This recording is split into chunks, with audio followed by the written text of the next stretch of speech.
જય દશામાં। તો મિત્રો સ્વાગત છે આપનું આપણી યુટ્યુબ ચેનલ ભક્તિ કીર્તન સંગ્રહમાં।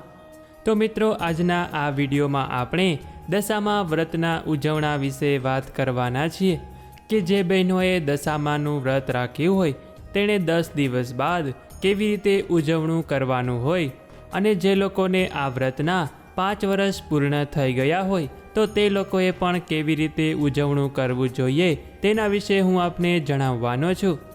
તો મિત્રો અંત સુધી આપ મારી સાથે જોડાઈ રહેજો અને હજી સુધી અગર આપે અમારી ચેનલને સબસ્ક્રાઈબ કરી ન હોય તો અત્યારે જ અમારી ચેનલને સબસ્ક્રાઈબ કરો કે જેથી આપ સૌ લોકોને અમારા નવા વિડીયો સૌપ્રથમ મળતા રહે। તો મિત્રો એવું કહેવાય છે કે અગર જો દશામાનું વ્રત પૂર્ણ શ્રદ્ધાભાવપૂર્વક કરવામાં આવ્યું હોય તો આપણી તમામ મનોકામના દશામાં પૂર્ણ કરે છે। આપણી અગર જો ખરાબ દશા બેઠી હોય તો તે દશામાં આપણી સુધારે છે અને ફરીથી આપણને સુખ સમૃદ્ધિ જીવન આપે છે। દશામાની અગર જો આપના ઉપર દયા ઉતરે તો ગ્રહોનું નડતર પણ દૂર થઈ જાય છે। મંગળ અને રાહુ જેવા અશુભ ગ્રહોની મહાદશામાંથી પણ મા દશામાં આપણને ઉગારે છે। તો એવું આ પવિત્ર વ્રત અષાઢ મહિનાની અમાસથી શરૂ થયું હતું અને એવી રીતે આ વ્રત 10 દિવસ સુધી કરવાનું હોય છે અને આ 10 દિવસ હમણાં પૂરા થઈ જશે। આપણે સૌ લોકોએ આ 10 દિવસ માતાની ખૂબ સેવા કરી, તેમની ભક્તિ કરી અને માતાજીને પ્રસન્ન કર્યા। હવે તેમનો જવાનો દિવસ આવ્યો છે એટલે કે વિસર્જનનો દિવસ છે। શ્રાવણ સુદ દસમનો દિવસ એટલે કે દશામા વ્રતનો છેલ્લો દિવસ કે જે દિવસે માતાજીને ભોગ લગાવવાનો હોય છે। આ ભોગમાં બને તો મિષ્ટાન તો અવશ્ય ધરાવવું જ જોઈએ, પછી ભલે તે ગોળ હોય કે બાસુંદી હોય, પરંતુ માતાજીના ભોગમાં મિષ્ટાન તો અવશ્ય ધરાવવું। કેમ કે કોઈને અગર જો આપણે વિદાય આપતા હોય તો મીઠું મોઢું કરાવીને જ તેને વિદાય આપવી જોઈએ। અને આ 18 ઓગસ્ટના દિવસે વિસર્જન પહેલાં માતાજીની પૂજા આરતી કરવી અને ત્યાર પછી આ વ્રતની કથા સાંભળવી અને તેમને સોળે શણગાર સજવા જોઈએ।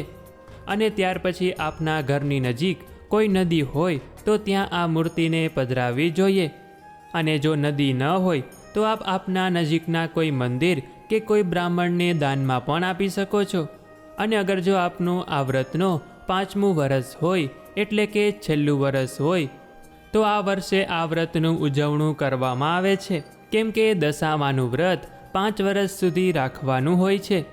આપ આ ઉજવણામાં આપની ક્ષમતા અનુસાર માટીની કે કોઈ પણ ધાતુની સાંડણી બનાવીને કોઈ બ્રાહ્મણને દાનમાં આપવી જોઈએ અને સાથે સાથે વસ્ત્રદાન પણ કરવું અને યથાશક્તિ પ્રમાણે આજના દિવસે પુણ્યદાન પણ કરવું જોઈએ।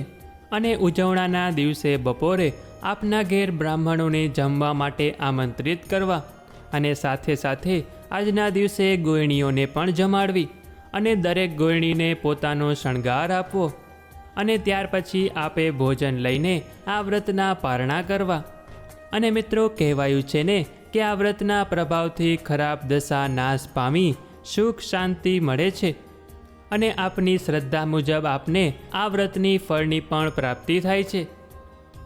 તો મિત્રો આશા છે કે આપ સૌ લોકોએ પણ આ દશામાનું વ્રત પૂર્ણ શ્રદ્ધાભાવપૂર્વક કર્યું હશે અને જરૂર આપના પર મા દશામાં પ્રસન્ન થયા હશે। તો મિત્રો આશા છે કે આપ સૌ લોકોને હવે આ દશામાના વ્રતની ઉજવણાની જાણકારી થઈ ગઈ હશે કે કેવી રીતે આ દશામા વ્રતનું ઉજવણું કરવાનું હોય છે। તો મિત્રો આજના વિડીયોમાં બસ આટલું જ। મળીશું ફરીથી એક નવા વિડીયોમાં। ત્યાં સુધી આપ સૌને અમારી ચેનલના જય શ્રી કૃષ્ણ।